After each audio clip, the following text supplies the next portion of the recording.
ನಮಸ್ಕಾರ ಎಲ್ರಿಗೂ, welcome back to my channel ಮನೆ ಮನೆ ಕೈರುಚಿ. ಇವತ್ತಿನ ವಿಡಿಯೋದಲ್ಲಿ ಗಣೇಶ ಚತುರ್ಥಿ ವಿಶೇಷವಾಗಿ ಕಡಲೆಕಾಳಿನ ಉಸ್ಲಿ ಮಾಡೋದನ್ನು ತೋರಿಸ್ತಾ ಇದ್ದೀನಿ. ಗಣೇಶ ಹಬ್ಬಕ್ಕೆ ಮಾಡಲೇಬೇಕಾದಂಥ ನೈವೇದ್ಯದ ರೆಸಿಪಿ ಇದು. ಬನ್ನಿ ನೋಡೋಣ ಹೇಗೆ ಮಾಡೋದು ಅಂತ. ಇಲ್ಲಿ ನಾನು ಕುಕ್ಕರ್ಗೆ 1 ಕಪ್ಪಷ್ಟು 5 ರಿಂದ 6 ಗಂಟೆ ನೆನೆಸಿರೋಂಥ ಕಡಲೆಕಾಳನ್ನ ಹಾಕೋತಾ ಇದ್ದೀನಿ.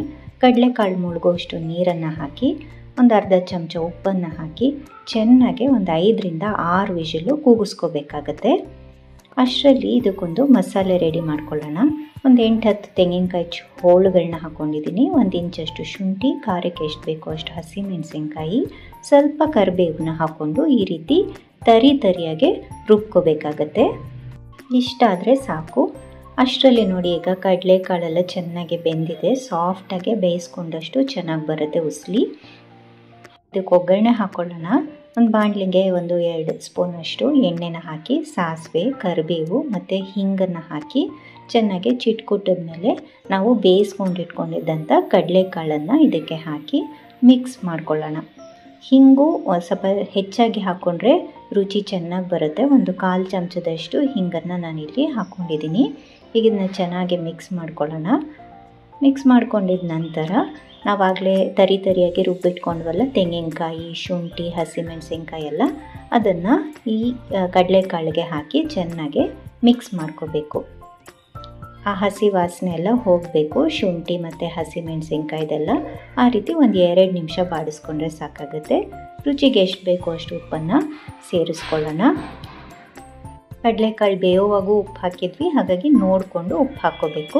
1-2 ನಿಮಿಷ ಈ ರೀತಿ ಮುಚ್ಚಿ ಬೇಯಿಸ್ಕೊಳ್ಳೋಣ. ನೋಡಿ, ಈಗ ಉಸ್ಲಿ ರೆಡಿ ಆಗಿದೆ.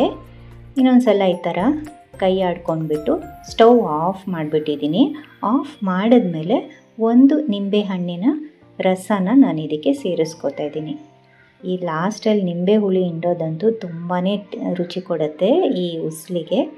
ಫೈನಲಾಗೆ ಸ್ವಲ್ಪ ಕೊತ್ತಂಬರಿ ಸೊಪ್ಪನ್ನು ಮೇಲ್ಗಡೆ ಉದುರಿಸ್ಬಿಟ್ರೆ ನಮ್ಮ ಗಣೇಶನಿಗೆ ಪ್ರಿಯವಾದ ಕಡಲೆಕಾಳಿನ ಉಸ್ಲಿ ರೆಡಿ ಆಗುತ್ತೆ. ಪ್ರಸಾದ ಅಂದರೆ ಈ ಥರ ದೊನ್ನೆಯಲ್ಲಿ ಸರ್ವ್ ಮಾಡಿದ್ರೇನೆ ಅದೊಂಥರ ಪ್ರಸಾದ ಅಂತ ಅನಿಸೋದು.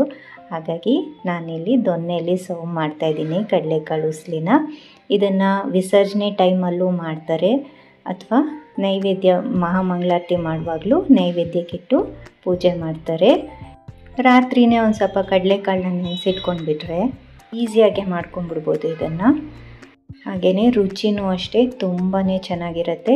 ಟ್ರೈ ಮಾಡಿ, ಹೇಗೆ ಬಂತು ಅಂತ ಖಂಡಿತ ಕಮೆಂಟ್ ಸೆಕ್ಷನಲ್ಲಿ ತಿಳಿಸಿ. ಹಾಗೆಯೇ ಈ ವಿಡಿಯೋ ನಿಮಗೇನಾದರೂ ಇಷ್ಟ ಆಗಿದ್ದಲ್ಲಿ ಪ್ಲೀಸ್ ಲೈಕ್ ಮಾಡಿ, ಶೇರ್ ಮಾಡಿ ಮತ್ತು ಸಬ್ಸ್ಕ್ರೈಬ್ ಮಾಡಿ ಅಂತ ಹೇಳ್ತಾ, see you in the next video. Happy cooking.